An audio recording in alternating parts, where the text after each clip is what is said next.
بسم الله الرحمن الرحيم. الحمد لله الذي جعل الظلمات والنور ثم الذين كفروا بربهم يعدلون.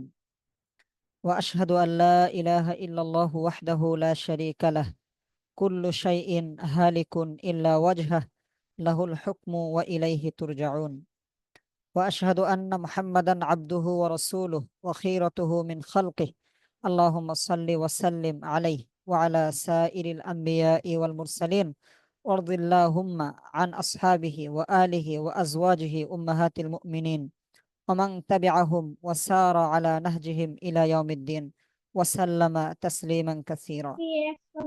আলহামদুলিল্লাহ, যাবতীয় প্রশংসা আল্লাহ রাব্বুল আলামিনের জন্য, যে মহান আল্লাহ রাব্বুল আলামিনের অশেষ রহমতের কৃপায় প্রত্যেক সপ্তাহের ন্যায় এই সপ্তাহেও আমরা আমাদের আল ইলম একাডেমি কর্তৃক আয়োজিত একাডেমিক কর্মশালা দাওরা ইলমিয়ায় আমরা যথাসময়ে উপস্থিত হতে পেরেছি। সে আল্লাহ রাব্বুল আলামিনের প্রশংসা জ্ঞাপন করি, আলহামদুলিল্লাহ।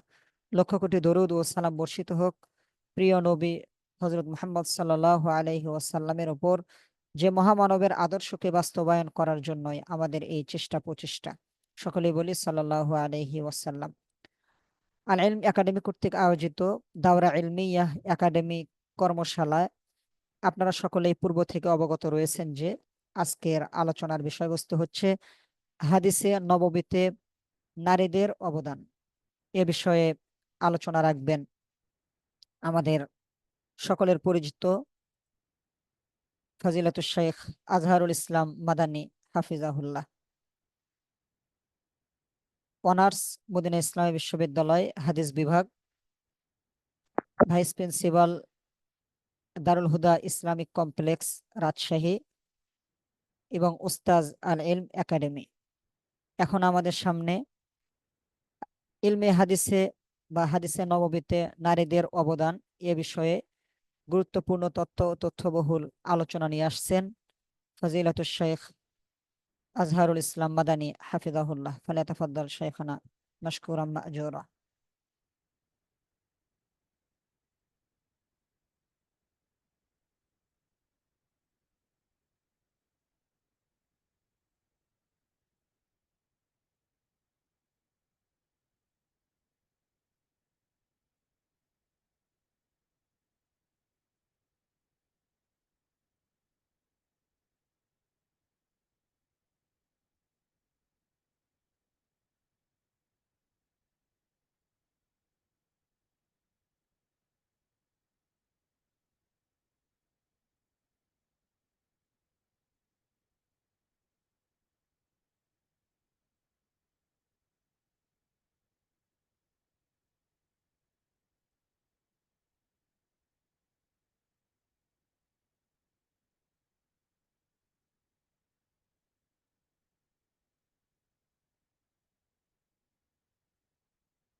জি শেখ, আপনি এখন শুরু করতে পারেন।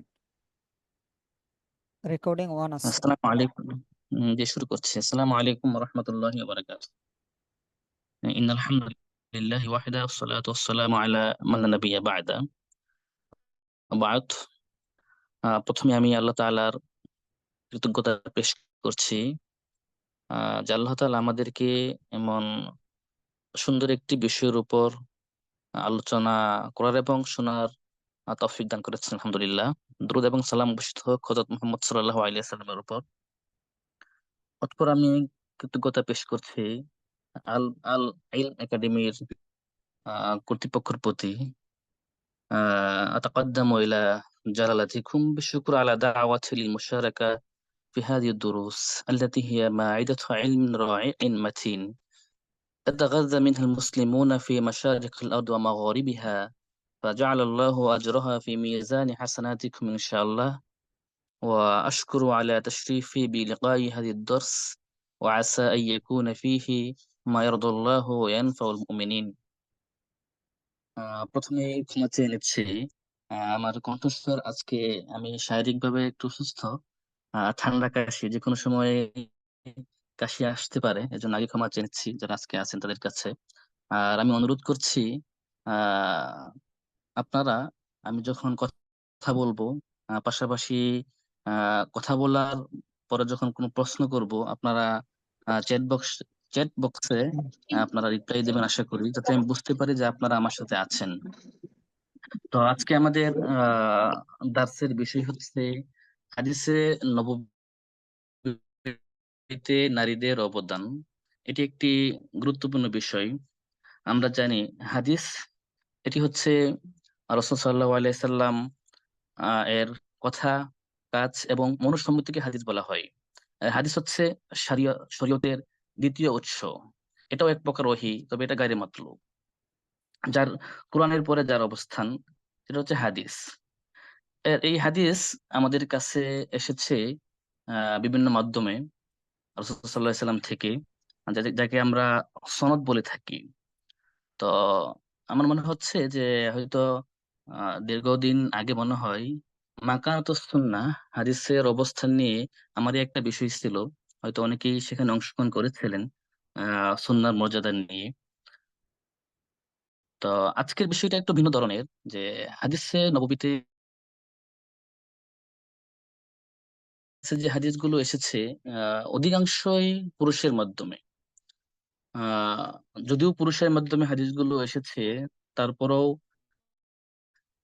নারীদের এই হাদিসের ক্ষেত্রে, হাদিসের পাঠ পঠন, হেফজ, দার্স তাদরিজ ইত্যাদি বিষয়ে নারীদেরও ব্যাপক অবদান ছিল, যে আমাদের কাছে আহ আমাদের অনেকেরই অজানা।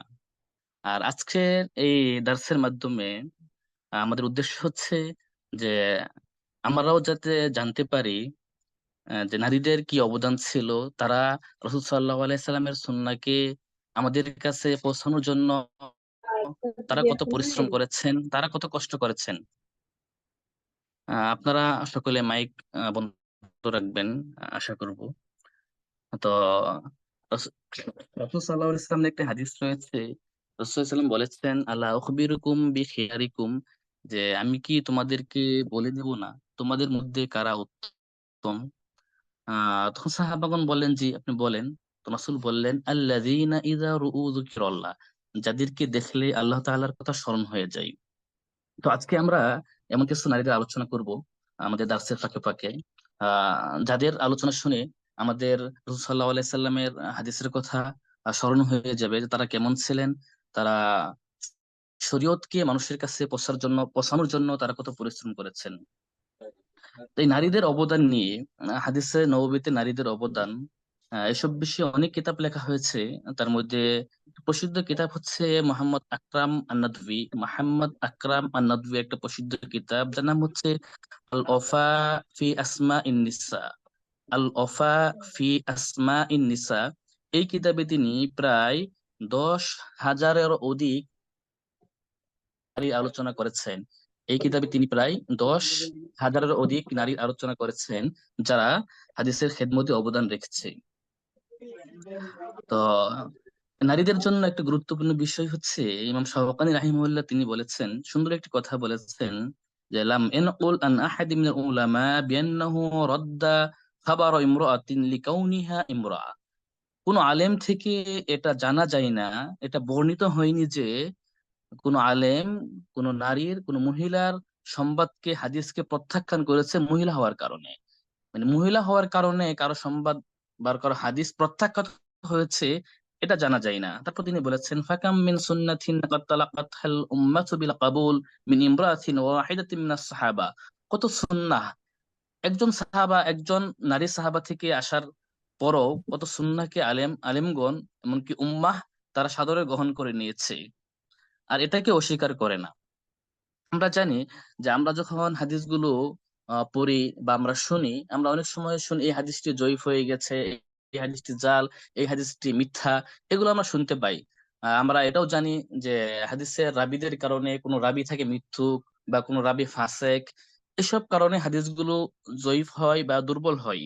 কিন্তু এখানে একটি চমৎকার কথা বলেছেন ইমাম রাহাবি রাহিমাহুল্লাহ তিনি বলেছেন, যেটা একটা গুরুত্বপূর্ণ কথা, ওমা আলিমতুম মিনান নিসা মান উত্তুহিমাত ওয়ালা মান তারাকুহা, যে এমন কোন নারীর ব্যাপারে জানা যায় না যে নারীকে মিথ্যার অভিযোগে অভিযুক্ত করা হয়েছে, অথবা এবং মুহাদ্দিসগণ যে নারীকে পরিত্যাগ করেছে।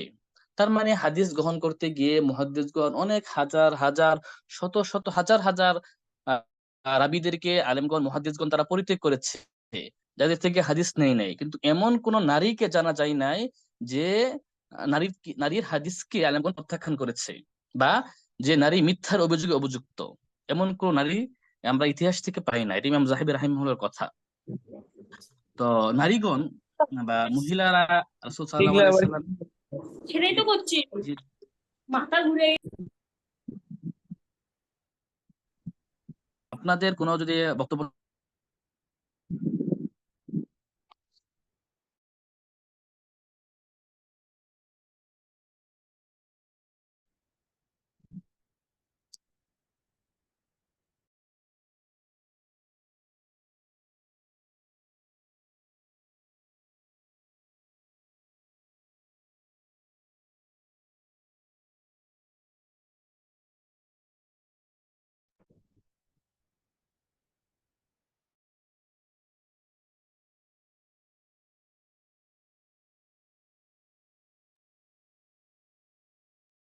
শুনতে পাচ্ছেন আমাকে আপনারা? জি, শুনতে পাচ্ছি। উম মাঝখানে কি মাইক বন্ধ হয়ে গেছিল, এমন কিছু হয়েছে? জি, মাঝে একটু অফ ছিল, এই যে 5 সেকেন্ডের মতো।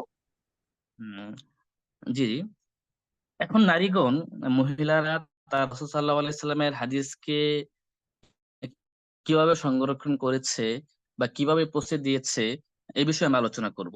প্রথমত, তার রাসূল সাল্লাল্লাহু আলাইহি সাল্লামের হাদিসকে তারা মুখস্থ করেছে। রাসূল সাল্লাল্লাহু আলাইহি সাল্লামের থেকে যখন তারা হাদিস শুনতেন, হাদিসগুলো তারা মুখস্থ করে নিতেন, এটা একটা দিক। তার মধ্যে এখানে সর্বাগ্রে রয়েছে রাসূল সাল্লাল্লাহু আলাইহি সাল্লামের স্ত্রী আমাদের মা আয়েশা রাদিয়াল্লাহু আনহা, যার বর্ণিত হাদিস সংখ্যা আমরা জানি 2210টি। এর মধ্যে অনেক লম্বা লম্বা দীর্ঘ হাদিস রয়েছে। এই আয়েশার ব্যাপারে বলতে গিয়ে ইমাম হাকিম রাহিমাহুল্লাহ তিনি বলেছেন, হুমিল আনহা রুবু শরিয়া, শরীয়তের এক চতুর্থাংশ বিষয় আয়েশা রাদিয়াল্লাহু আনহার পক্ষ থেকে এসেছে। আবু বুরদা ইবনে আবি মুসা আল আশআরি, আবু মুসা আল আশআরি রাদিয়াল্লাহু আনহু, তার বাবা থেকে, আবু বুরদা তার বাবা আবু মুসা আশআরি থেকে বর্ণনা করেছেন, তিনি বলেছেন যে আমাদের কাছে, অর্থাৎ মুহাম্মদ সাল্লাল্লাহু আলাইহি সাল্লামের সাহাবীদের কাছে যখনই কোনো বিষয়ে ইশকাল হতো, তার সমস্যায় পড়ে যেতেন, তিনি বলেন ফাসআলনা আনহু আয়েশা, তখন আমরা আয়েশাকে জিজ্ঞেস করতাম। মানে সাহাবারা কোনো বিষয়ে সমস্যায় পড়ে গেলে তারা জিজ্ঞেস করতেন আয়েশা রাদিয়াল্লাহু আনহাকে। তারপর তিনি বলেন ইল্লা ওয়াজাদনা ইনদাহা মিনহু ইলমান, আমরা যখনই আয়েশাকে শরীয়তের কোনো বিষয়ে জিজ্ঞেস করতাম, তখনই তার কাছে আমরা কোনো এলেম পাইতাম।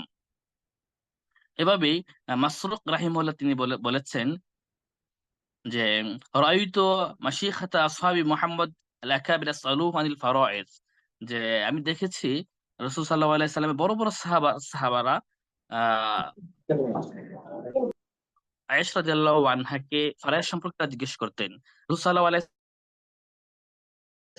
আয়েশা রাদিয়াল্লাহু আনহার বাইগনা, যে উরওয়া ইবনে জুবাইর রাদিয়াল্লাহু রাহিমাহুল্লাহ, তিনি বলেছেন, মা রাআইতু আহাদান আ'লামা বিল কুরআন ওয়ালা বিফারাইদিহি ওয়ালা বিহালালিন ওয়ালা বিহারামিন ওয়ালা বিশি'রিন ওয়ালা বিহাদিসিন ওয়ালা বিনাসাবিল আরব মিন আয়েশা, যে আমি আয়েশা রাদিয়াল্লাহু আনহা থেকে কুরআন সম্পর্কে, কুরআনের ফারায়েজ সম্পর্কে, হালাল হারাম, কবিতা, হাদিস ইত্যাদি সম্পর্কে আয়েশা রাদিয়াল্লাহু আনহা থেকে অধিক জ্ঞানী আমি কাউকে দেখিনি। এভাবে আয়েশা রাদিয়াল্লাহু আনহার ব্যাপারে অনেক মন্তব্য রয়েছে, যে আয়েশা রাদিয়াল্লাহু আনহা আমাদের এই শরীয়তকে রাসূল সাল্লাল্লাহু আলাইহি সাল্লাম থেকে তিনি ধারণ করেছেন এবং উম্মার কাছে তিনি পৌঁছে দিয়েছেন। তারপর আমরা আরেকটি নারীর কথা উল্লেখ করতে পারি, ফাতেমাতা বিনত কাইস। আমরা শুনেছি যে রাসূল সাল্লাল্লাহু আলাইহি সাল্লাম থেকে সাধারণত সাহাবাগণ হাদিস বর্ণনা করেন। রয়েছে যে হাদিসটি রাসূল সাল্লাল্লাহু আলাইহি সাল্লাম সাহাবা থেকে বর্ণনা করেছেন, এখানে যারা আছেন তাদের নিকট প্রশ্ন যে এই হাদিসটি কি বা কার থেকে রাসূল বর্ণনা করেছেন? আপনাদের কারো জানা আছে? আমরা জানি সাহাবাগণ রাসূল সাল্লাল্লাহু আলাইহি সাল্লাম থেকে হাদিস বর্ণনা করেছেন, কিন্তু একটি হাদিস রয়েছে যে হাদিসটি রাসূল সাহাবী থেকে বর্ণনা করেছে। আমি কোনো উত্তর দেখতে পাচ্ছি না। এই হাদিসটি হচ্ছে দাজ্জাল সম্পর্কে হাদিস।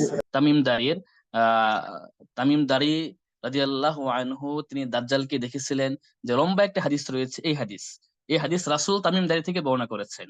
তো এই লম্বা হাদিসটি আমাদের যেটা উদ্দেশ্য এখানে, সেটা হচ্ছে যে এই লম্বা হাদিসটি কিন্তু বর্ণনা করেছেন ফাতেমা বিনতে কাইস। এই ফাতেমা বিনতে কাইস তিনি রাসূল সাল্লাল্লাহু আলাইহি সাল্লাম থেকে এই লম্বা হাদিসটি একবার শুনেছেন, মাত্র মাত্র একবার শুনে রাসূল সাল্লাল্লাহু আলাইহি সাল্লাম থেকে তিনি এই হাদিসটি বর্ণনা করেছেন, দীর্ঘদিন তিনি বর্ণনা করেছেন। এভাবে এই ইমাম তবরানী রাহিমাহুল্লাহ তিনি তার কিতাব আল আহাদিস আত-তিওয়াল, ইমাম তবরানীর কিতাব আল আহাদিস আত-তিওয়াল, এই কিতাবে তিনি অনেকগুলো হাদিস বর্ণনা করেছেন, যে হাদিসগুলো কেবলমাত্র নারীরাই বর্ণনা করেছে। এভাবে আমরা যদি আরেকজন নারীর কথা উল্লেখ করি, তাহলে উমারা বিনতে আব্দুর রহমান বিন সাদ, তিনিও ছিলেন অন্যরকম ফাকিহা, আলেমা, ফাকিহা, হুজ্জা, অনেক এলিমের অধিকারী ছিলেন তিনি। তিনি আয়েশা থেকে হাদিস বর্ণনা করেছেন, উম্মে সালমা থেকে, রাফি ইবনে খাদিজ, অনেকের থেকে তিনি হাদিস বর্ণনা করেছেন। তো সবচেয়ে বড় কথা হচ্ছে যে এই উমারা থেকে বড় বড় মুহাদ্দিসগণ তার হাদিস বর্ণনা করেছেন। তার মধ্যে রয়েছে ইবনু শিহাব, জুহরি, আবু রিজাল, মোহাম্মদ ইবনে আব্দুর রহমান রয়েছেন, হারেসা রয়েছেন, মালিক রয়েছেন, বড় বড় আহ আহ, ইমামগণ এই উমারা থেকে হাদিস বর্ণনা করেছেন। এমনকি ইবনু শিহাব জুহরি রাহিমাহুল্লাহ তিনি এক বাচ্চাকে বলেছেন যে আমি দেখতে পাচ্ছি তোমার ইলমের প্রতি খুবই আগ্রহ। তখন বাচ্চাটা বললো, হ্যাঁ, আমার এলমের প্রতি খুবই আগ্রহ। তখন তিনি বললেন যে আমি তোমাকে এলমের পাত্রের সন্ধান দেব না, যে কোথায় তুমি এলম পাবে, আর সেটা হচ্ছে তুমি এই উমাররার কাছে যাও। উমাররার কাছে গেলেই তুমি এলমের সন্ধান পাবে, সে হচ্ছে এলমের একটা পাত্র।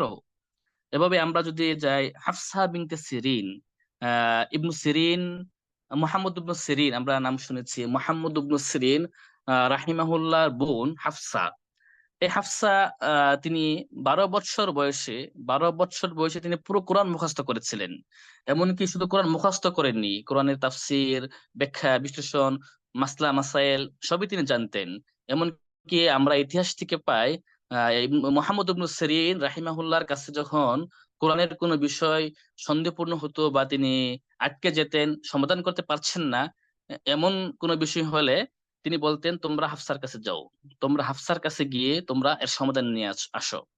তো এই হাফসা যেভাবে তিনি কোরআনের হাফেজা ছিলেন, পাশাপাশি তিনি একজন হাদিসের বর্ণনাকারীও ছিলেন। আমরা আরেকজন মহিলার কথা উল্লেখ করতে পারি, উম্মুদ দারদা। উম্মুদ দারদা হচ্ছে দুজন। উম্মুদ দারদা দুজন, একজন হচ্ছেন সাহাবী আর একজন হচ্ছে তাবি। একজন হচ্ছেন উম্মুদ দারদা আল কুবরা, তিনি সাহাবী ছিলেন। আরেকজন হচ্ছেন উম্মুদ দারদা আস-সুগরা, তিনি তাবী ছিলেন এবং একজন ফাকিহ ছিলেন, বড় মাপের ফাকিহ ছিলেন, আলেমা আমেলা ছিলেন। অনেক রিওয়ায়াত করেছেন তিনি। এমনকি ইমাম যাহাবী রাহিমাহুল্লাহ তার গুণ বর্ণনা করতে গিয়ে বলেছেন সাইয়্যিদা আল আলিম আল ফাকিহা।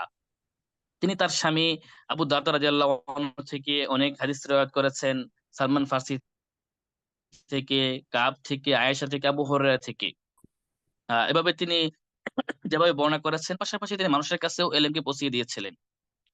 আরেকজন মহিলার কথা যদি আমরা উল্লেখ করি, আহ সাঈদ ইবনুল মুসাইয়িব, সাঈদ ইবনুল মুসাইয়িব রাহিমাহুল্লাহ মেয়ে। এই মেয়ে, এই মেয়েকে আমরা ইতিহাস থেকে পাই, এই মেয়ে খুব সুন্দরী ছিল। আব্দুল মালিক বিন মারওয়ান, তৎকালীন খলিফা আব্দুল মালিক বিন মারওয়ান তার ছেলের সাথে বিয়ে দেওয়ার জন্য, তার ছেলে অলিদ বিন আব্দুল মালিকের সাথে বিয়ে দেওয়ার জন্য খলিফা আব্দুল মালিক বিন মারওয়ান সাঈদ বিন মুসাইবের কাছে প্রস্তাব দিয়েছিলেন যে আপনার মেয়েকে দেন, আপনার মেয়েকে আমার সাথে বিবাহ দেন। কিন্তু সাঈদ বিন মুসাইব তিনি এই প্রস্তাবকে প্রত্যাখ্যান করেছিলেন, তিনি মেনে নেন নাই। পরবর্তীতে তারও এক দরিদ্র নিঃস্ব ছাত্রের সাথে বিয়ে দিয়েছিলেন। তো আমরা সেদিকে যাচ্ছে না, আমাদের এখান থেকে যে শিক্ষাটা সেটা হচ্ছে যে বিয়ে দেওয়ার পর যখন নাকি সাইদ বিন মুসাইবের জামাতা তার মেয়ের কাছে যায়। পরের দিন সকালে ওই ছাত্রটা সাইদ বিন মুসাইবের দার্সে উপস্থিত হওয়ার জন্য চাদর নিয়ে বের হতে শুরু হয়। তখন সাইদ বিন মুসাইবের মেয়ে ওই তার স্বামীকে বলতে থাকে, আপনি কোথায় যাচ্ছেন? তখন আহ, ছাত্রটি বলছে যে আমি যাচ্ছি সাইদ বিন মুসাইবের দার্সে উপস্থিত হতে, আমি ইলম শিখবো। তখন এই মেয়েটি বলছে যে প্রয়োজন নেই, আপনি এখানেই থাকেন, আমি আপনাকে, উনি বলছেন যে বাসাটা এমন ছিল যে ইজলিস ওয়াল্লিমুকা ইলমা সাইদ, তুমি আমার কাছেই থাকো, আমি তোমাকে সাইদের সব জ্ঞান শিক্ষা দেব। তার মানে বাবার থেকে তিনি আহ হাদিস বা কোরআন ফিক সব বিষয়ে তিনি জ্ঞান অর্জন করেছিলেন। এজন্য তিনি বলেছেন যে তুমি আমার কাছেই থাকো, আমি তোমাকে সাইদের জ্ঞান শিক্ষা দেব। এভাবেই ইমাম মালিক রাহিমাহুল্লাহ, আমরা চিনি ইমাম মালিক রাহিমাহুল্লাহ ইমাম দারুল হিজরা, যিনি মদিনার ইমাম ছিলেন। ইমাম মালিক রাহিমাহুল্লাহর এক মেয়ে ছিল, নাম ছিল ফাতেমা। এই ফাতেমা ইমাম মালিক রাহিমাহুল্লাহ লিখিত কিতাব মুয়াত্তা পুরোটাই মুখস্থ ছিল, পুরোটাই মুখস্থ ছিল।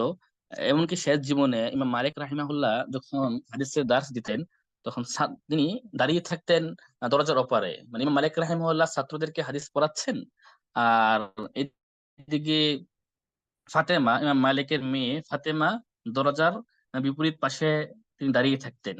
আর যখনই ছাত্র কোনো ভুল করতো, তখন এই ফাতেমা রাহিমাহুল্লাহ দরজায় টোকা দিতেন, টোকা দিয়ে বাবাকে বোঝাতেন যে আপনার ছাত্র ভুল করেছে। তখন ইমাম মালিক রাহিমাহুল্লাহ আবার বলতেন যে আবার পড়ো তুমি। তো এই ঘটনা থেকে আমরা আমরা পাই যে ইমাম মালিকের মেয়ে ফাতেমার পুরো মুয়াত্তাটাই মুখস্থ ছিল। তা এভাবে আমরা আরেকটি নারীর কথা উল্লেখ করতে পারি। যদিও আমরা সামনে একটা এই থাকবে আমাদের এটা মানে নারীদের সহিহুল বুখারী নিয়ে নারীদের কি অবদান ছিল সে বিষয়ে আলোচনা করব। তারপর আমরা এখানে উল্লেখ করছি কারিমা, মেয়ের নাম হচ্ছে কারিমা বিনতে আহমদ বিন মোহাম্মদ আল মারওয়াজিয়া। এই মহিলা ছিল মূলত হাদিসের একটা রুকুন স্তম্ভ বলা হয় যাকে, হাদিসের একটা স্তম্ভ ছিল। উনি মক্কায় বসে বসে সহিহুল বুখারী দাস দিতেন। কারিমা আল মারওয়াজিয়া বসে বসে মক্কায় বসে বসে বুখারীর দাস দিতেন। এমনকি পুরো বুখারী তিনি একাধিকবার শুনিয়েছেন মক্কায় হারামে বসে বসে। এই বুখারীর দাস দেওয়ার কারণে, মক্কায় বসে বসে বুখারী দাস দেওয়ার কারণে এই মহিলাটা শেষ পর্যন্ত বিয়ে করেনি। এমনকি আমরা জানি খতিব বাগদাদি রাহিমাহুল্লাহ, আমরা শুনেছি খতিব বাগদাদি, যে খতিব বাগদাদি রাহিমাহুল্লাহ উসুলে হাদিসে এমন খুব কম বিষয় রয়েছে যে বিষয়ে খতিব বাগদাদি কোনো কিতাব লেখে নাই। এই খতিব বাগদাদি রাহিমাহুল্লাহ যখন মক্কায় গেলেন, মক্কা যাওয়ার পরে এই কারিমা বিনতে আহমদ আল মারওয়াজিয়াকে বললেন যে আপনি আমাকে বুখারীর একটা ইজাজা দেন। তখন কারিমা বললেন ইজাজা দিব, শর্ত হচ্ছে তুমি আমার কাছে আগে বুখারী পড়ো তারপর। তখন খতিব বাগদাদি 463 হিজরি মৃত্যু, খতিব বাগদাদি রাহিমাহুল্লাহ তিনি 5 দিনে পুরো বুখারী শেষ করেছিলেন এই কারিমার কাছে। খতিব বাগদাদি মাত্র 5 দিনে পুরো সহিহুল বুখারী শেষ করেছিলেন এই কারিমার কাছে মক্কায় বসে বসে। আমরা খতিব বাগদাদ থেকে আরো পাই তিনি আল কুশমিহানির কাছে 3 দিনে, 3 দিন না, আফওয়ান, সরি 3 দিন না, বরং 3 বৈঠকে পুরো বুখারী শেষ করেছিলেন। যার প্রথম বৈঠক হয়েছিল মাগরিবের পর থেকে শুরু হয়ে পরের দিন ফজর পর্যন্ত। এরকম ভাবে দ্বিতীয় বৈঠক হয়েছিল মাগরিবের পর থেকে পরের দিন ফজর পর্যন্ত। এভাবে তৃতীয় বৈঠক হয়েছিল ফজরের পর থেকে শুরু হয়ে পরের দিন ফজর পর্যন্ত। এভাবেই খতিব বাগদাদি রাহিমাহুল্লাহ 3 বৈঠকে পুরো বুখারী তিনি শেষ করেছিলেন। আর কারিমার কাছে তিনি 5 বৈঠকে পুরো বুখারী শেষ করেছেন। যার কারিমা আলোচনা আমরা সামনে আরো করবো ইনশাআল্লাহ, এখানে একটু ইঙ্গিত দিয়ে যাচ্ছি। তো এইভাবে ছিল নারীদের মানে হেফজ, তারা হেফজ করতেন এবং পাশাপাশি তার ছাত্রদেরকে শোনাতেন। হেফজের পাশাপাশি তারা রাসূল সাল্লাল্লাহু আলাইহি ওয়াসাল্লাম হাদিসকে লিখে রাখতেন। যেরকম ভাবে আমরা জানতে পাই শিফা বিনতে আব্দুল্লাহ তিনি আয়েশা হাফসা রাদিয়াল্লাহু আনহাকে লেখা শিখিয়েছিলেন। তিনি হাদিস লিখতেন। এমনকি হাফসা রাদিয়াল্লাহু আনহাকে রাসূল সাল্লাল্লাহু আলাইহি সাল্লামের নির্দেশ মোতাবেক তিনি হাফসাকে এই লেখা শিখিয়েছিলেন। তো এই নারীদের আমরা নারীরা হাদিস বর্ণনা করেছে, পাশাপাশি আমাদের বড় বড় মুহাদ্দিসগণ তারাও নারীদের থেকে হাদিস নিয়েছেন। এমনকি অনেক বড় বড় মুহাদ্দিসগণ তারা নারীদের ছাত্র ছিলেন। তার মধ্যে আমরা জানি ইবনু শিহাব জুহরি, যার নির্দেশে সর্বপ্রথম হাদিস না আফওয়ান যিনি করেন তিনি হচ্ছে জুহরি রাহিমাহুল্লাহ, 124 হিজরি মৃত্যু। ইবনু শিহাব জুহরি রাহিমাহুল্লাহ তিনিও নারীদের থেকে হাদিস বর্ণনা করেছিলেন, অর্থাৎ মহিলারা তার টিচার ছিল, শিক্ষিকা ছিল। তিনি উমারা বিনতে আব্দুর রহমান থেকে এবং নাদবা রাহিমাহুল্লাহ থেকে হাদিস বর্ণনা করেছেন। এবং তিনি এমন 3 জন নারী থেকে হাদিস বর্ণনা করেছিলেন যাদের থেকে ইমাম জুহরি রাহিমাহুল্লাহ ব্যতীত অন্য কেউ হাদিস বর্ণনা করেনি। তারা হচ্ছে ফাতেমা আল খুজাইয়া, ও হিন্দা বিনতুল হারিস এবং উম্মে আব্দুল্লাহ। এই 3 জন থেকে শুধুমাত্র ইমাম জুহরি রাহিমাহুল্লাহ হাদিস বর্ণনা করেছেন, অন্য কেউ হাদিস বর্ণনা করেন নাই। এভাবে ইবনু শিহাব জুহরি, তারপরে ইমাম মালিক রাহিমাহুল্লাহ, ইমাম দারিল হিজরা, 179 হিজরি মৃত্যু। ইমাম মালিক রাহিমাহুল্লাহ তিনিও আয়েশা বিনতে সাদ ইবনে আবি ওয়াক্কাস, সাদ বিন আবি ওয়াক্কাস আমরা চিনি, রাসূল সাল্লাল্লাহু আলাইহি সাল্লামের প্রখ্যাত সাহাবী, তার মেয়ে আয়েশা। আয়েশা ছাত্র ছিল মালিক রাহিমাহুল্লাহ। ইমাম মালিক রাহিমাহুল্লাহ আয়েশা বিনতে সাদ ইবনে আবি ওয়াক্কাস থেকে হাদিস বর্ণনা করেছিলেন। আর এই আয়েশা তার বাবা সাদ থেকে এবং উম্মে জার রাদিয়াল্লাহু আনহা থেকে হাদিস বর্ণনা করেছেন। এমনকি আমাদের উম্মাহাতুল মুমিনিন রাসূল সাল্লাল্লাহু আলাইহি সাল্লামের 6 জন স্ত্রী থেকে হাদিস বর্ণনা করেছিলেন। এভাবে আমরা জানি ইমাম আহমদ রাহিমাহুল্লাহ, ইমামু আহলিস সুন্নাহ ওয়াল জামাআহ, 241 এর মৃত্যু। ইমাম আহমদ রাহিমাহুল্লাহ তিনি অনেক নারী থেকে হাদিস বর্ণনা করেছেন। তার মধ্যে প্রসিদ্ধ হচ্ছে উম্মু উমার বিনতে হাসান, রাহিমাহুল্লাহ থেকে তিনি হাদিস বর্ণনা করেছিলেন। হ্যাঁ, এভাবে আমরা আরো দেখি প্রসিদ্ধ মুহাদ্দিস আল ইমাম আবু সাদ আস-সামআনী রাহিমাহুল্লাহ, 562 হিজরি মৃত্যু। তিনি অনেক নারী থেকে হাদিস বর্ণনা করেছেন। এমনকি তিনি তার কিতাব আত-তাহবীর ফিল মু'জাম আল কাবীর, আমি আবারও বলছি আল কাবীর, এই কিতাবে তিনি যে সকল নারীদের থেকে হাদিস বর্ণনা করেছিলেন তাদের নাম তিনি লিখেছেন। সবার নাম লেখেন নাই। নিসওয়া কাতাবতু আনহুন্না, তিনি বলেছেন যে এমন মহিলাগণ যাদের থেকে আমি হাদিস রচনা করেছি। আর তারপর তিনি এক এক করে নাম উল্লেখ করেছেন এবং নামগুলো তিনি আলিফ বা তাসা এভাবে তিনি সেখানে সাজিয়েছিলেন। তিনি প্রায় সম্ভবত 90 জন নারীর নাম সেখানে উল্লেখ করেছেন এই কিতাবে আত-তাহবীর ফিল মু'জাম আল কাবীর। এই কিতাবে তিনি প্রায় 90 জন নারীর নাম উল্লেখ করেছেন এবং তাদের প্রশংসা করেছেন। তাদের অনেক সময় তারা কেমন ছিলেন, কোথায় বাড়ি তাদের, কে কতটি হাদিস বর্ণনা করেছে, এভাবে তিনি অনেক সময় উল্লেখ করেছেন। যেমন তিনি উল্লেখ করেছেন উম্মু সালামা আল হাসনা বা জিয়া এবং উম্মু আলিয়া তুর্কিয়া। তিনি বলেছেন উল্লেখ করার পরে যে উম্মু আলিয়া তুর্কিয়া ইমরা সালিহা ছিলেন, একজন সৎ নারী ছিলেন। এভাবে তিনি আমতুর রহমান একজন নারী উল্লেখ করার পর তিনি বলেছেন সালিহাতুন মু'মারাতুন হাসানাতুস সিরা। এভাবে তিনি উম্মুল কাহিরা বলেছেন যে তিনি মারা গেছিলেন 530 হিজরিতে। ইমরাতুন সালিহাতুন মাশহুরাতুন, তিনি সৎ নারী ছিলেন, প্রসিদ্ধ মাশহুরা মুহাদ্দিসা কাসীরাতুল ইবাদা, তিনি অনেক ইবাদত গুজারি ছিলেন। এভাবে তিনি উল্লেখ করেছেন উম্মুল বাহা, তারপর তিনি বলেছেন যে ইমরা সালিহা। এভাবে তিনি অনেকগুলো নারীর নাম উল্লেখ করেছেন।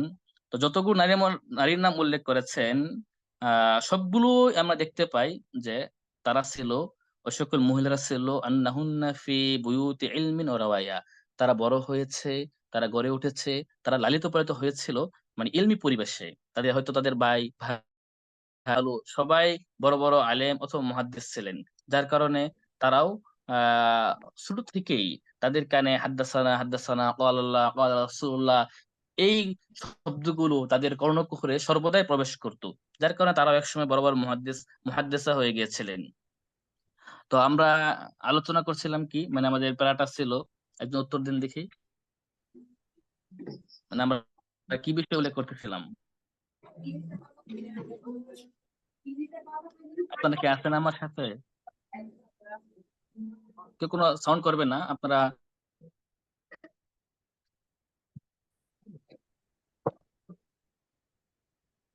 আমরা আলোচনা করতেছিলাম যে বড় বড় মুহাদ্দিসগণ তারা নারীদের তাদের শিক্ষিকা ছিল নারীরা। তার মধ্যে আমরা উল্লেখ করেছি ইমাম জুহরি, ইমাম মালিক, ইমাম আহমদ, তারপর আবু সাআদ আস-সামানি, এদের কথা আমরা উল্লেখ করেছি। আবু সাআদ আস-সামানি, আমার প্রশ্ন হচ্ছে আবু সাআদ আস-সামানি রাহিমাহুল্লাহ তিনি তার কিতাব আত-তাহবীর ফিল মু'জাম আল কাবীর গ্রন্থে কতজন নারীর কথা উল্লেখ করেছেন যাদের থেকে তিনি হাদিস নিয়েছিলেন?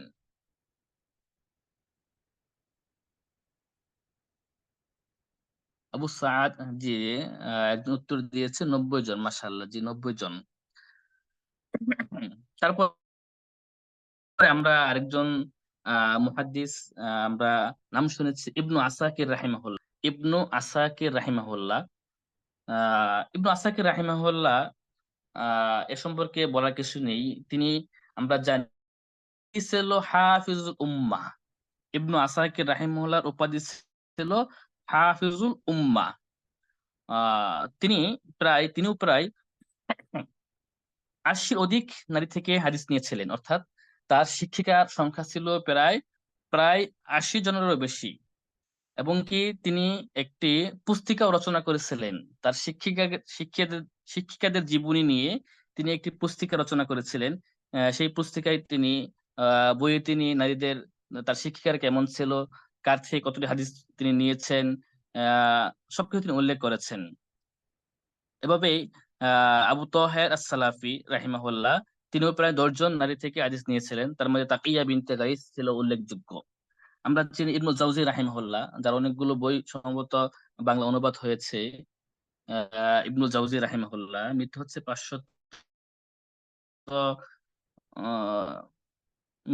597। ইবনু জাওজি রাহিমাহুল্লাহ তিনি তার কিতাব, আফওয়ান, ইবনু জাওজি রাহিমাহুল্লাহ আহ তিনি তার শাইখদের, তার টিচারদের অর্থাৎ শিক্ষিকাদের নাম উল্লেখ করেছেন যে তিনি প্রায় 30 জন উস্তাদ থেকে হাদিস নিয়েছিলেন। তিনি প্রায় 30 জন উস্তাদা থেকে, শিক্ষিকা থেকে হাদিস নিয়েছিলেন। তার মধ্যে উল্লেখযোগ্য ছিল ফাতিমা বিনতে মুহাম্মদ, এটা উল্লেখযোগ্য। আরেকজন ছিলেন ফাতিমা বিনতে আবি হাকিম ইবনে আব্দুল্লাহ ইবনে ইব্রাহিম আল খাইরি। এরা ছিল উল্লেখযোগ্য।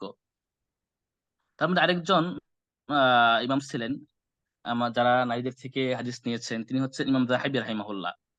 ইমাম যাহিবি রাহিমাহুল্লাহ তিনি নারীদের থেকে অনেক হাদিস নিয়েছেন, যা তিনি উল্লেখ করেছেন তার মু'জাম আশ-শুয়ুখ কিতাবে। তার মু'জাম আশ-শুয়ুখ কিতাবে তিনি উল্লেখ করেছেন যে তিনি অনেক নারীদের থেকে হাদিস নিয়েছেন। এমনকি তার একটা ঘটনা থেকে আমরা বুঝতে পারবো যে তার আগ্রহটা কেমন ছিল, মানে হাদিস নেওয়ার ক্ষেত্রে বা হাদিস গ্রহণের ক্ষেত্রে। যে তিনি এক নারীর কথা উল্লেখ করেছেন যার নাম হচ্ছে উম্মু মুহাম্মদ সাইয়্যিদা বিনতে মুসা। উম্মু মুহাম্মদ সাইয়্যিদা বিনতে মুসা মিসরিয়া, এর বাড়ি ছিল মিশর।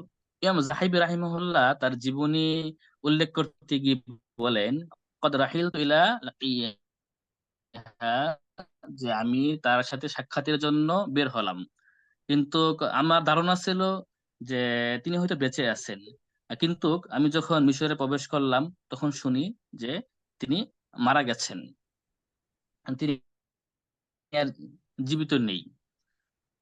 আহ তারপর তিনি বলছেন যে আমি মিশরে ঢুকে সবসময় আমি আফসোস করতাম যে আমি তার থেকে একটি হাদিসও নিতে পারলাম না।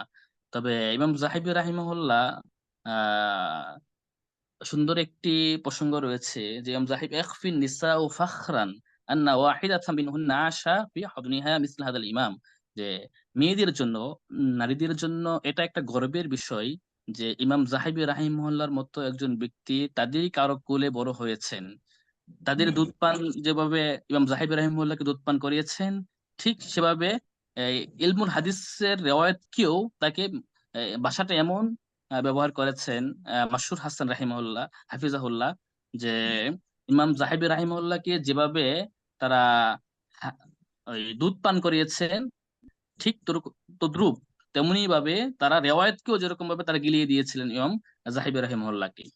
এভাবে আরেকজন ইমাম আমরা চিনি, ইমাম ইবনে কাইয়িম রাহিমাহুল্লাহ, 751 হিজরি মৃত্যু ইবনে কাইয়িম রাহিমাহুল্লাহ। ইবনে রজব এবং দা ওয়ার্দি রাহিমাহুল্লাহ উল্লেখ করেছেন যে ইবনে কাইয়িম রাহিমাহুল্লাহ ফাতিমা বিনতে মুহাম্মদ থেকে তিনি অনেক হাদিস শুনেছিলেন, অনেক হাদিস শুনেছিলেন। আর তিনি একজন মুহাদ্দিস ছিলেন যিনি সহিহ বুখারী রওয়ায়াত করেছেন। এভাবে মুসলিম বিন ইব্রাহিম আবু ওমর আজদি রাহিমাহুল্লাহ, তিনিও প্রায় 70 জন নারী থেকে হাদিস বর্ণনা করেছিলেন। আব্দুল মালিক, হিশাম ইবনে আব্দুল মালিক রাহিমাহুল্লাহ, তিনিও প্রায় 70 জন নারী থেকে হাদিস বর্ণনা করেছেন। আবু সাদ আস-সামানি রাহিমাহুল্লাহ, যার কথা আগেও গেল, তিনি প্রায় এরকম আহ 69 জন নারী থেকে হাদিস বর্ণনা করেছেন। তারপর আবু তাহের আস-সালাফি রাহিমাহুল্লাহ, তিনি 10 জন নারী থেকে হাদিস বর্ণনা করেছিলেন। তো এই সকল আলেমগণ ছিলেন নারীদের ছাত্র, নারীরা ছিল এদের শিক্ষিকা। এভাবে আমরা জানি ইমাম ইবনু তাইমিয়া রাহিমাহুল্লাহ, জীবনী থেকে আমরা পাই যে তিনিও তার কিতাব আল আরবাঈন নামক কিতাবে নারীদের থেকে তিনি হাদিস নিয়েছেন। এভাবে আবুল হাজ্জাজ আল মিজজি রাহিমাহুল্লাহ, তিনি তার তাহযীমুল কামাল গ্রন্থে তিনি অনেক নারীদের থেকে হাদিস বর্ণনা করেছেন। তারপর যদি আমরা আসি ইবনু হাজার আসকালানী রাহিমাহুল্লাহ, তিনি অনেক নারীদের থেকে হাদিস বর্ণনা করেছেন, যাদের জীবনী তিনি লিখেছেন দুরার আল কামিনা গ্রন্থে। দুরার আল কামিনা গ্রন্থে তিনি উল্লেখ করেছেন যে কাদের কাদের থেকে তিনি হাদিস নিয়েছিলেন। এভাবেই ইমাম সাখাবী রাহিমাহুল্লাহ, তিনি অনেক নারীদের থেকে হাদিস নিয়েছেন এবং তিনি আদু উল্লামে এই কিতাবে তাদের জীবনী লিখেছিলেন যে কাদের থেকে তিনি হাদিস নিয়েছেন। তারপর ইমাম সুয়ুতী রাহিমাহুল্লাহ, তিনিও নারীদের থেকে হাদিস নিয়েছেন। এভাবে অসংখ্য মুহাদ্দিস নারীদের থেকে হাদিস নিয়েছেন, তারা ছিলেন নারীদের ছাত্র।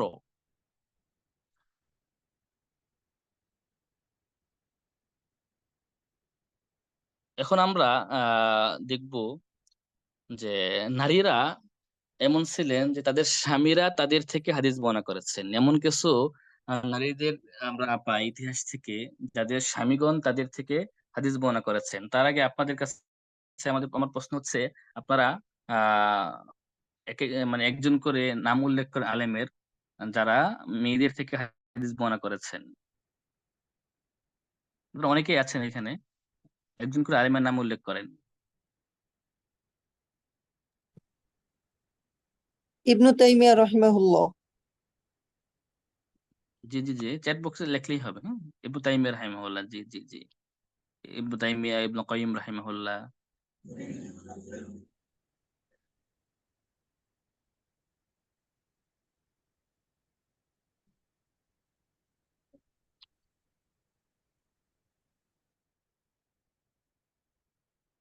ইবনুল জাউজি হবে এটা, ইবনুল জাউজি রাহিমাহুল্লাহ, ইবনু হাজার আসকালানী রাহিমাহুল্লাহ, ইমাম যাহাবী রাহিমাহুল্লাহ। জি,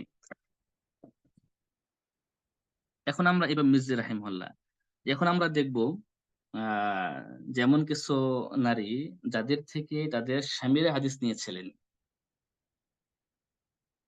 যে তারা ইলমের এতটুকু এমন স্তরে পৌঁছে গিয়েছিলেন যে তাদের স্বামীরা তাদের ছাত্র হয়েছিল। কোনো মাসলা মাসাইল জানার ক্ষেত্রে বা কোনো সমস্যায় পড়লে তারা তাদের স্ত্রী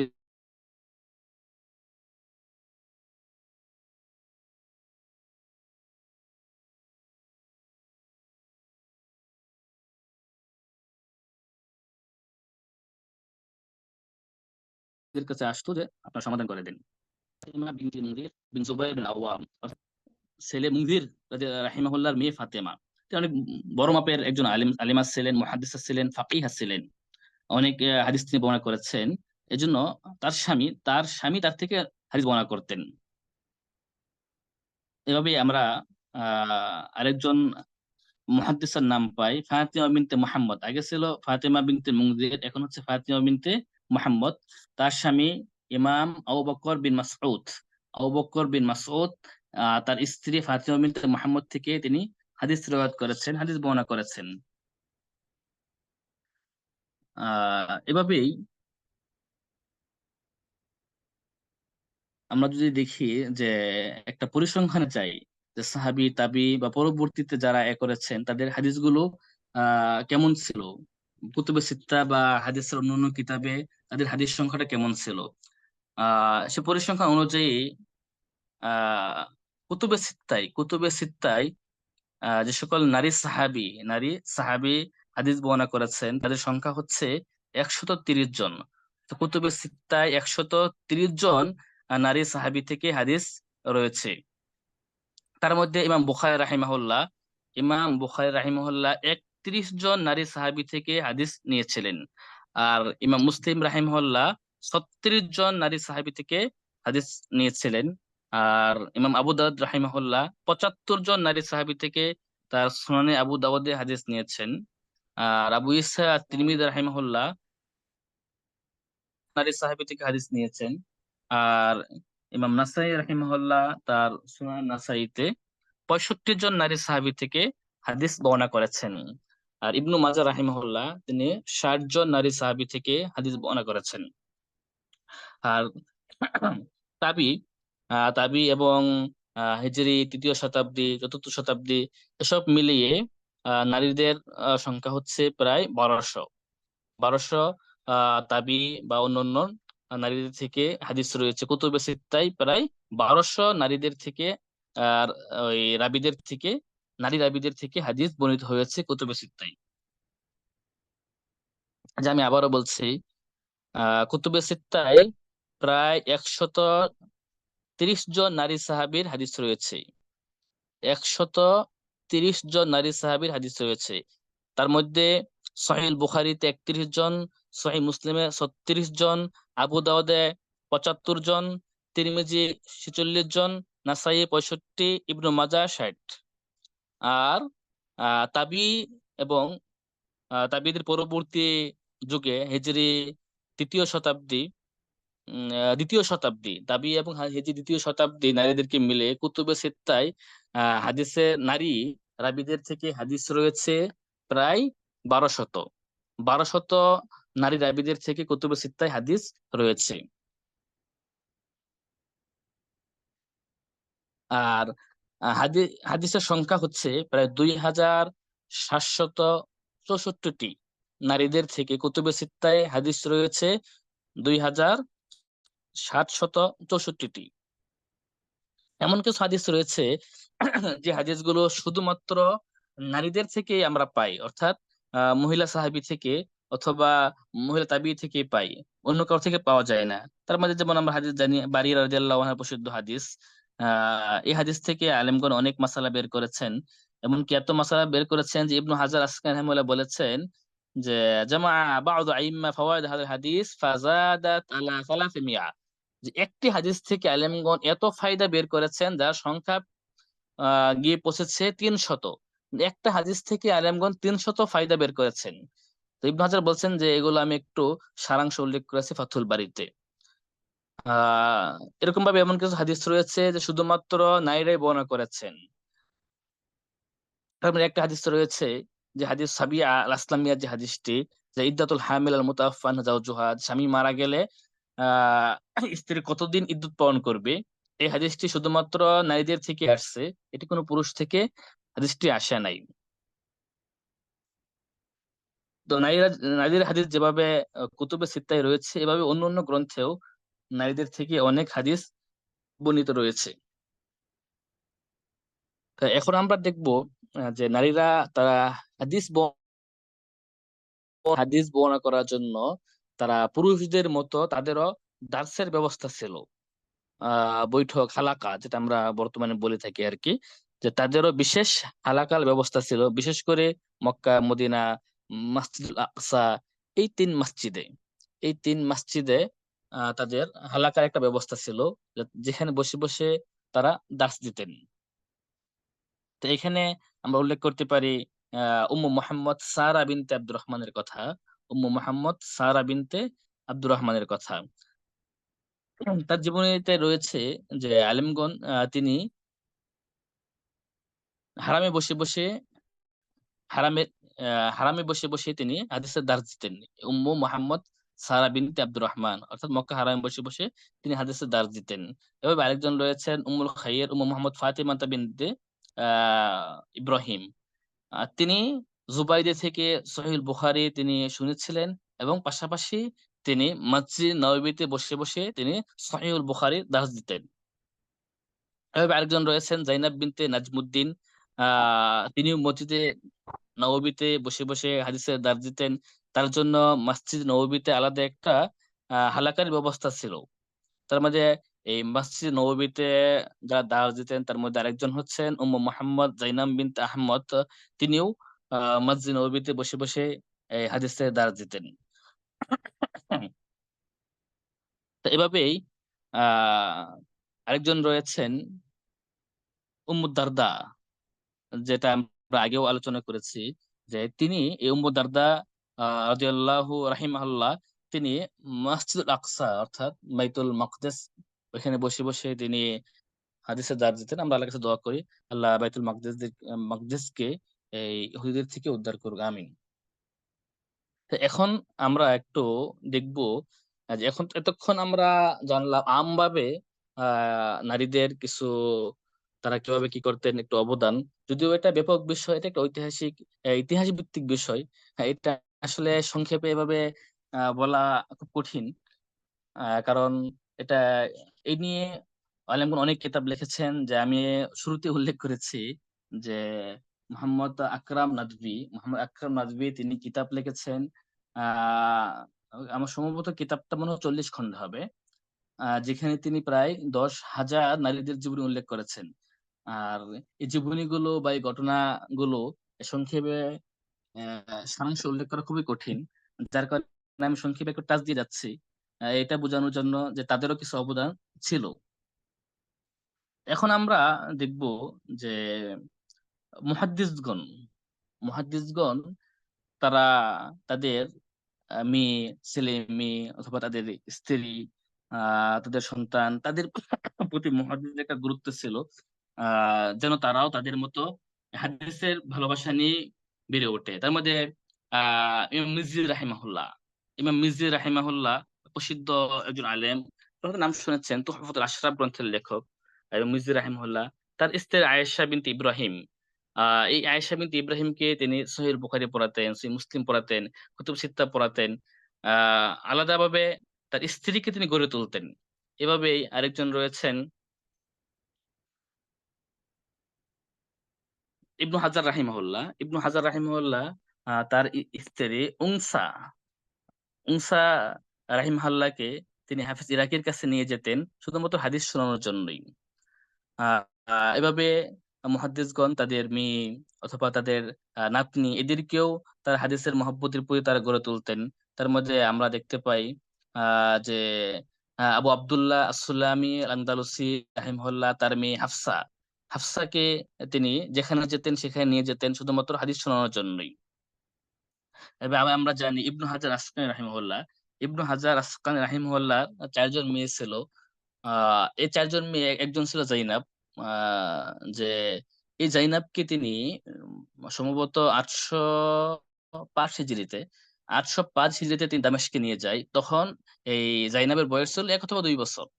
মায়ের দুধ খেত এই জাইনাব। তারপরও তিনি এই জাইনাব ইবনু হাজার আসকানি রাহিমাহুল্লাহ তিনি তার মেয়ে জাইনাবকে দামেস্কে নিয়ে গেছেন।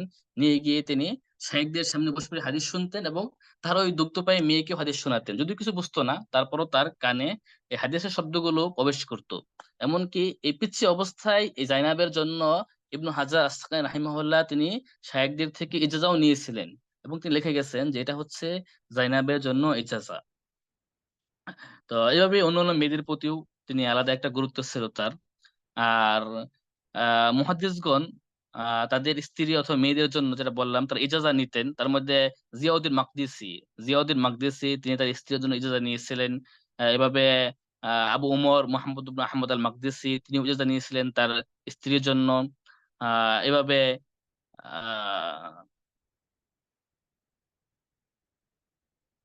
এভাবে আরেকজন হচ্ছেন খতিব বাগদাদি রাহিমাহুল্লাহ তিনি ইজাজা নিয়েছিলেন। এখন আমরা আলাদাভাবে নারীদের যে তারা নারীরা সহিহুল বুখারীকে তারা আলাদা একটা গুরুত্ব দিতেন, শুধুমাত্র সহিহুল বুখারীকে। তার মধ্যে আমরা যদি শুরুতেই উল্লেখ করি, আমি একটু আগে আলোচনা করেছিলাম আহ কারিমা আল মারওয়াজি এর কথা, যে কারিমা আল মারওয়াজিয়া, যিনি মক্কায় সহিহুল বুখারী দার্স দিতেন। এমনকি তিনি সহিহুল বুখারী পড়ানোর জন্য তিনি শেষ পর্যন্ত বিয়ে করেননি। তা এই কারিমা আল মারওয়াজিয়া তিনি বুখারী শুনেছিলেন আহ আবুল হাইসাম আল কুশমিহানির কাছ থেকে, যিনি শুনেছিলেন ফিরাব্রির কাছ থেকে। আর ফিরাব্রি হচ্ছে ইমাম বুখারীর ছাত্র। আমরা বর্তমানে আমরা বর্তমানে যার রেওয়ায়তটা পড়ে থাকি, অর্থাৎ আমাদের সহিহুল বুখারী বর্তমানে যার রেওয়ায়তের মাধ্যমে আসছে, তিনি হচ্ছেন ফিরাব্রি। আর এই ফিরাব্রি থেকে শুনেছেন আবুল হাইসাম, আর আবুল হাইসাম থেকে শুনেছিল এই কারিমা বিনতে আহমদ আল মারওয়াজিয়া। আর এই কারিমা বিনতে আহমদ আল মারওয়াজিয়া তিনি মক্কায় বসে বসে সহিহুল বুখারী দার্স দিতেন। আর সেখান থেকেই ইমাম খতিব বাগদাদি রাহিমাহুল্লাহ তিনি সেখান থেকেই তার থেকে সহিহুল বুখারী শুনেন। এভাবেই ইমাম তবারি রাহিমাহুল্লাহ সহিহুল বুখারী শুনেছিলেন এই কারিমা আল মারওয়াজির কাছ থেকে। এবার আরেকজন ইমাম রয়েছেন আবুল মুজাফফর মানসুর বিন মুহাম্মদ আস-সামানি। তিনিও আল কারিমা আল মারওয়াজিয়ার কাছ থেকে সহিহুল বুখারী শুনেন।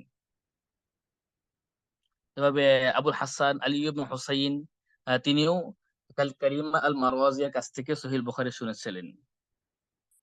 এটা ছিল মাশরিক, অর্থাৎ সেই যুগে দুইটা ভাগ ছিল পৃথিবীর, একটা হচ্ছে মাশরিক আর একটা মাগরিব। এই মাশরিকে ছিলেন ইমাম খতিব বাগদাদি রাহিমাহুল্লাহ, আর মাগরিবে ছিলেন ইবনে আব্দুল বার রাহিমাহুল্লাহ। আর সবচেয়ে বড় কথা হলো এই দুইজন আলেমী একই বৎসর পৃথিবী থেকে বিদায় নেই। পৃথিবীর পূর্ব প্রান্ত থেকে ইবনে আব্দুল বার রাহিমাহুল্লাহ, এবং পৃথিবীর পশ্চিম প্রান্ত থেকে ইবনে আব্দুল বার রাহিমাহুল্লাহ, এবং পৃথিবীর পূর্ব প্রান্ত থেকে খতিব বাগদাদি রাহিমাহুল্লাহ, তারা একই বৎসর এই পৃথিবী থেকে বিদায় নেই। আর সালটি ছিল 463 হিজরি। এই সালে পৃথিবীর পূর্ব এবং পশ্চিম থেকে দুটি নক্ষত্র জোড়ে যায়। আর আমরা যার কথা আলোচনা করছিলাম, কারিমা আল মারওয়াজিয়া, এই মহিলাটিও 63 হিজরিতেই মক্কায় তিনি ইন্তেকাল করেছিলেন। আল্লাহ তাকে জান্নাতবাসী করুক, আমিন।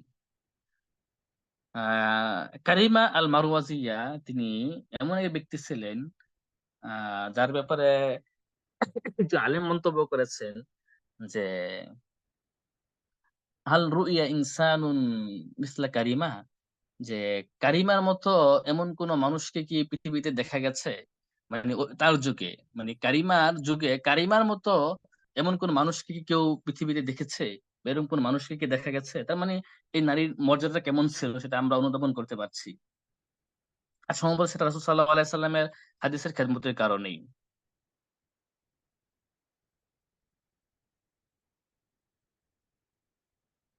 আহ আমাদের একজন দিয়েছে, আকরাম নদভীর বইয়ের পিকগুলো দিয়েছে, মাশাআল্লাহ, জাযাকাল্লাহ। এখন আমরা দেখব যে আরেকজন নারীর কথা, বিনতে আল বাগদাদি।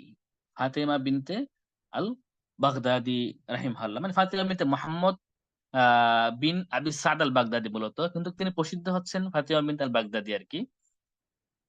যার বড় বড় আলেমগণ যার ছাত্র ছিলেন, তিনিও সহিহ বুখারী দার্স দিতেন। এমনকি আল হাফেজ আবুল কাসেম ইবনু আসাকির রাহিমাহুল্লাহ তিনি এই ফাতিমা বিনতে মুহাম্মদ আল বাগদাদির দার্সে বসে বসে সহিহ বুখারী শুনতেন। এভাবেই আব্দুল করিম আস-সামানি রাহিমাহুল্লাহ, আবু মুসা আল মাদিনী আল আসবাহানি, এরা সবাই এই ফাতিমা বিনতে মুহাম্মদ আল বাগদাদির সহিহুল বুখারী দার্সে বসতেন। তার মধ্যে আরেকজন প্রসিদ্ধ মহিলা ছিল, তার নাম হচ্ছে সুহদা বিনতে আহমদ আল বাগদাদি আল ইবরি। সুহদা বিনতে আহমদ আল বাগদাদি আল ইবরি, যার দাসে বসার জন্য ছাত্ররা হুমড়ি খেয়ে পড়তো সহিহ বুখারী শোনার জন্য। তার থেকে অনেক আলেমগণ সহিহ বুখারী শুনেছিলেন। এমনকি তার দাসে শত শত ছাত্র অংশগ্রহণ করিত শুধুমাত্র সহিহ বুখারী শোনার জন্য। আরেকজন ছিল, আমরা আগে শুনেছি কারিমা বিনতে আহমদ আল মারওয়াজিয়া, আরেকজন হচ্ছেন কারিমা বিনতে আব্দুল ওয়াহাব। কারিমা বিনতু আব্দুল ওয়াহাব তিনি ছিলেন দামেস্কিয়া, তিনিও সহিহ বুখারী দার্স দিতেন। আরো অনেক ছাত্র ছিল সহিহ বুখারী শোনার জন্য। তো এভাবেই আরেকজন আহ আলেমা হচ্ছেন ফাতেমা বিনতে জওহার আল বালাবাক্কি। আমরা যারা নাহু সরফ পড়ি আমরা হয়তো বালাবাক একটা শুনি আর কি, প্রসিদ্ধ। এটা হচ্ছে এই ওই বালাবাক অঞ্চলেই ফাতেমার বাড়ি ছিল, ফাতেমা বিনতে জওহার আল বালাবাক্কি।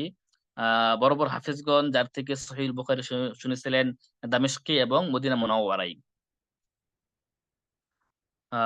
তার থেকে যারা সহিহুল বুখারী শুনেছেন তার মধ্যে একজন হচ্ছেন ইবনু রুশাইদ আল আল সুবুতি, ইবনু রুশাইদ আস-সুবুতি। তো তিনি তার উস্তাদা অর্থাৎ ফাতিমা বিনতে জওহর বা আলাবাকে অনেক আলোচনা করেছেন। এভাবেই দামেশকে তার থেকে হাদিস নিয়েছিলেন আব্দুল লতিফ বিন আহমদ, তার মধ্যে আলী ইবনু ওমর, ইব্রাহিম। আসলে এগুলো অনেক নাম রয়েছে, আমি শুধুমাত্র চাচ্ছি বোঝাতে যে তারাও, নারীরাও সহিহুল বুখারীর দার্স দিতেন, এমন কি বড় বড় মুহাদ্দিসগণ তাদের থেকে সহিহুল বুখারীর দার্স তারা নিতেন। এভাবেই ইমাম যাহাবী রাহিমাহুল্লাহ তার ছাত্র ছিলেন, মুহাম্মদ ইবনে ইয়াহইয়া আল মাকদিসি সলিহি। এমনকি শুধু দার্স দিতেন না, তারা অন্যদেরকে সহিহ বুখারী পড়ানোর জন্য ইজাজাও প্রদান করতেন। যাদেরকে ইজাজা দিয়েছেন তার মধ্যে ইবনুর রাহিয়া সুলামি ছিল, আবুল কাসেম, এদেরকে তার ইজাজাও দিয়েছিলেন। আরেকজন মহিলা ছিলেন, তিনি হচ্ছেন হুদবা বিনতে আসকার। হুদবা বিনতে আসকার তিনিও সহিহ বুখারী দার্স দিতেন এবং বড় বড় আলেমগণ তার থেকে সহিহ বুখারী শুনেছিলেন। আল কাসিম বিন ইউসুফ, মুহাম্মদ বিন ইব্রাহিম, ইউসুফ বিন মুহাম্মদ, এরা এরা তাদের থেকে বুখারী শুনেছিলেন। আরো অনেক আলেম রয়েছে। তো আরেকজন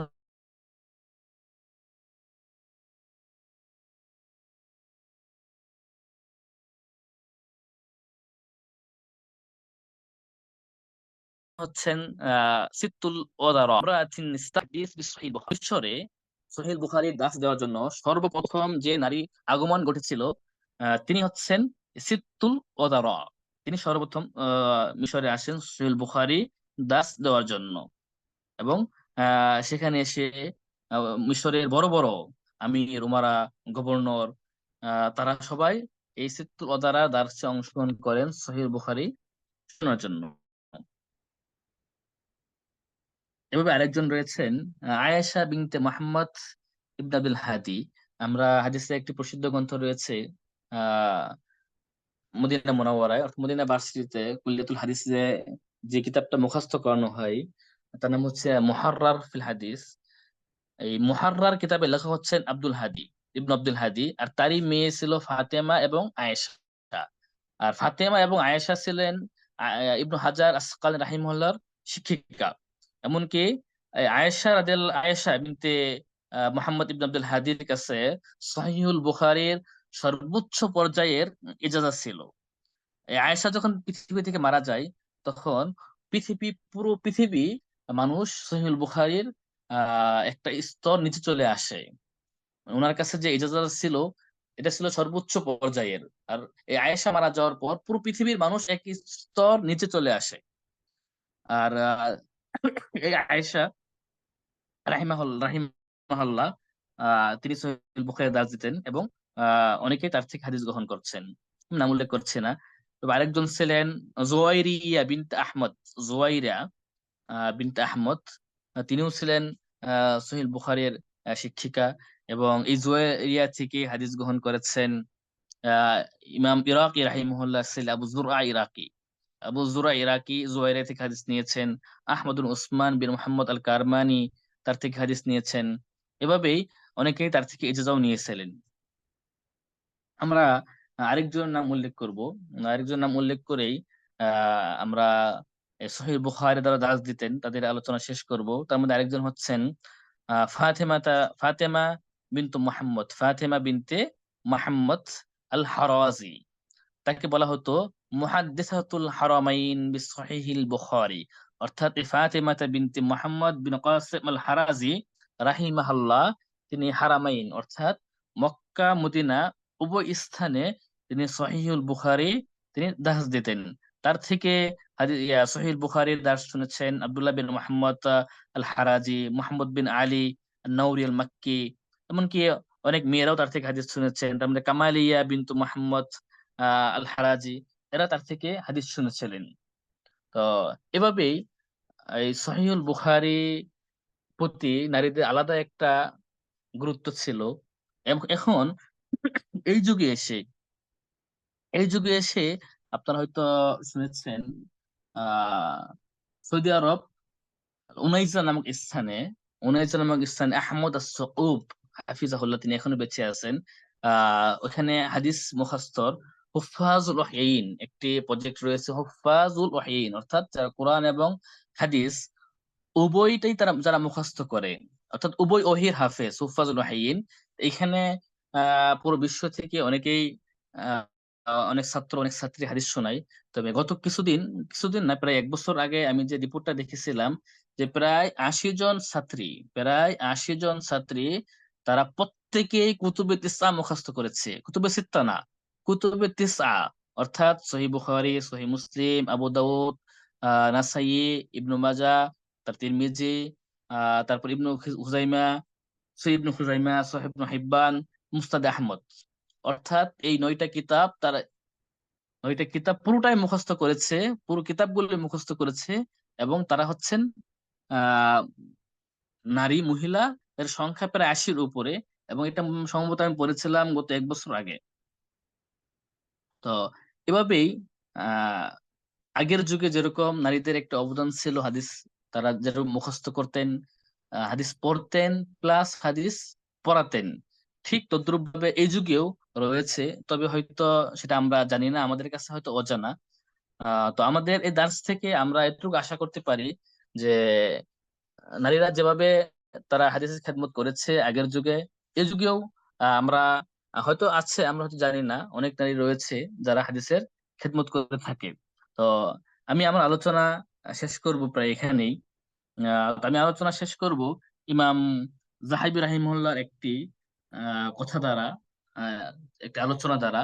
তিনি সুন্দর একটি কথা বলেছেন। তার আগে আমার কিছু প্রশ্ন থাকবে, আপনারা কমেন্ট বক্সে এখানে লিখবেন, বা যদি আপনাদের কোনো বুঝতে সমস্যা হয় তা এখানে প্রশ্ন করবেন, আমি তারপর শেষ করবো ইনশাল্লাহ। আমার প্রশ্ন হচ্ছে যে আপনারা প্রত্যেকে একজন করে নারীর নাম বলেন যারা সহিহুল বুখারী দার্স দিতেন।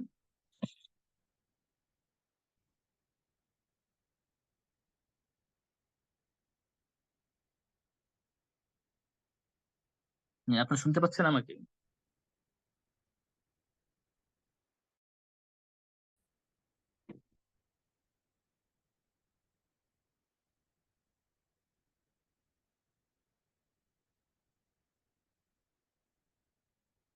হম, যে দেখতে পাচ্ছি কারিমা বিনতে আহমদ, কারিমা বিনতে আয়েশা, কারিমা।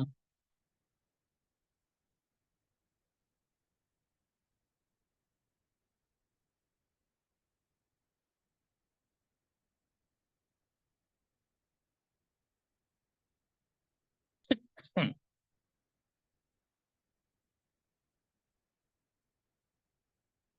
ইমাম জাহির রহিমাহুল্লাহ তিনি বলেছিলেন যে তিনি বলছেন যে আমি দামেস্কের নারীদেরকে আমি নসিহত করছি, বা তার ভাষা অনুযায়ী যে আমি দামেস্কের নারীদেরকে ওসিয়ত করছি।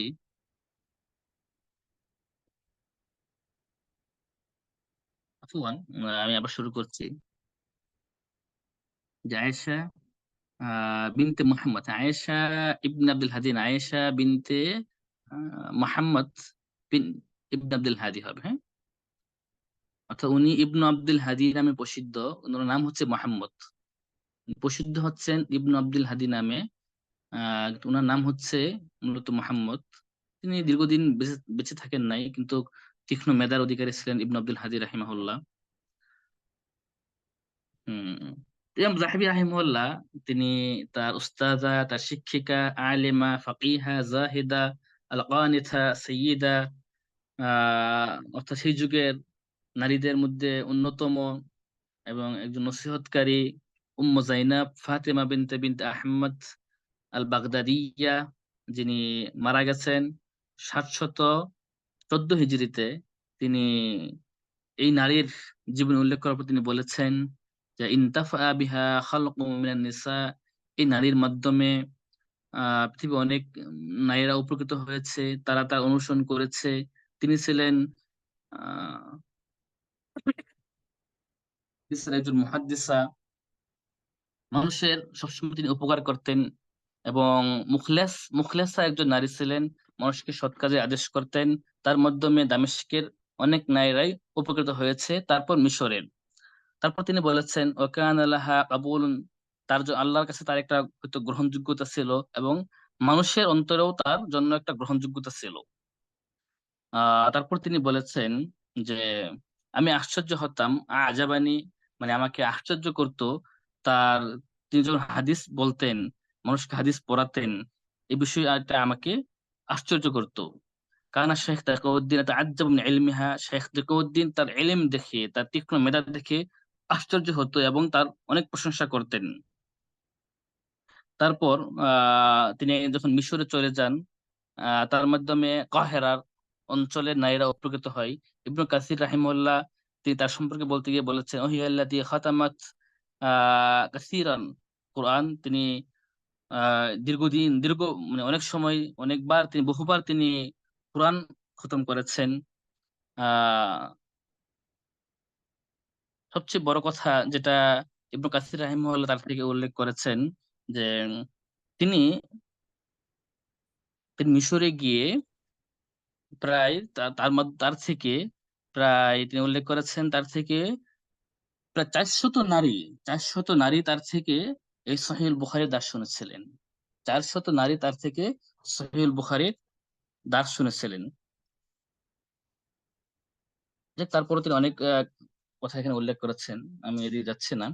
এখন আপনাদের যদি কোনো প্রশ্ন থাকে আপনারা এখানে করতে পারেন, আমি আমার দাস এখানে শেষ করবো ইনশাল্লাহ।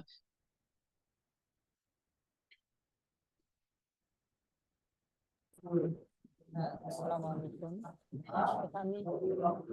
আমি 5 মিনিট অপেক্ষা করব, আপনাদের কোনো প্রশ্ন থাকলে বা কোনো জানার থাকলে আপনারা এখানে উল্লেখ করতে পারেন। বর্ণিত হয়েছে নারীদের থেকে, এটা উল্লেখ করেছে, তার সংখ্যা ছিল 2764টি।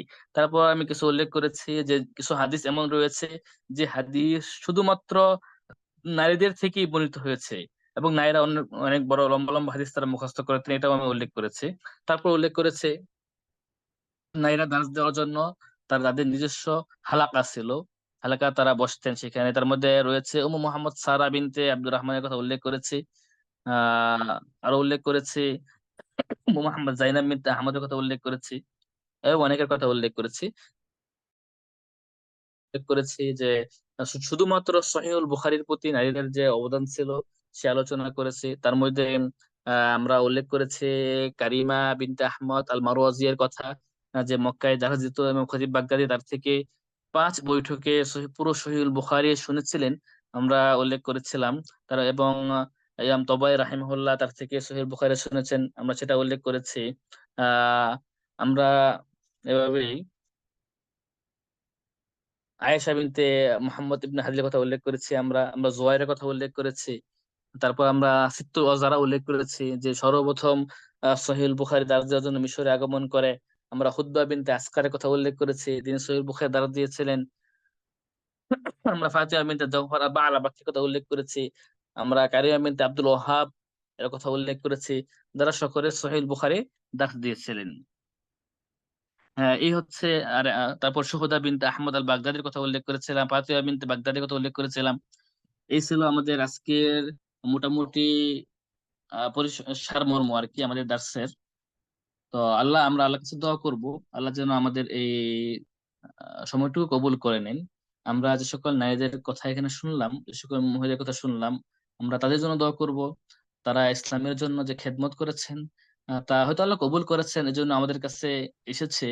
আমরা দোয়া করি আল্লাহ যেন তাদেরকে উত্তম প্রদান দান করেন, আর আমরাও যেন তাদের মতো হতে পারি। আল্লাহকে দোয়া করি, আমরা হয়তো তাদের মতো হতে পারবো না, চেষ্টা করবো তাদের মতো হওয়ার জন্য। এবং আমরাও যেন রাসূল সাল্লাল্লাহু আলাইহি সাল্লামের হাদিসকে ভালোবাসতে পারি।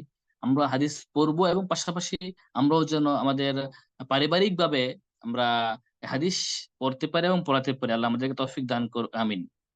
তো এ বলে আমি আমার এই আজকের এই দার্স হাদিসে নববীতে নারীদের অবদান শিরোনামে দার্স এখানেই আমি শেষ করছি। আপনারা আমার জন্য দোয়া করবেন। জাযাকুমুল্লাহ। সবাইকে ধন্যবাদ দিচ্ছি এবং সবাইকে সবার জন্য দোয়া করছি। আল্লাহ আপনাদেরকে উত্তম। আসসালামু আলাইকুম ওয়া রাহমাতুল্লাহি ওয়া বারাকাতুহু। ওয়ালাইকুম আসসালাম ওয়া রাহমাতুল্লাহি ওয়া বারাকাতুহু।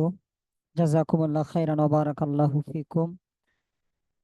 প্রথমেই শুকরিয়া আদায় করছি আমাদের শ্রদ্ধাভাজন শেখ আজহারুল ইসলাম মাদানী হাফিজাহুল্লাহর, যিনি অত্যন্ত কষ্ট করে একটা দুর্লভ বিষয়, যে বিষয়ে সাধারণত আমাদের আলোচনা হয় না, হাদিসে নববীতে নারীদের অবদান, এই গুরুত্বপূর্ণ বিষয়কে আমাদের জন্য অত্যন্ত সহজভাবে সাজিয়েছেন সময় নিয়ে, এবং আমাদেরকে অত্যন্ত অল্প সময়ে এ বিষয়ে এক গুরুত্বপূর্ণ তথ্যবহুল গুছানো আলোচনা উপহার দিয়েছেন।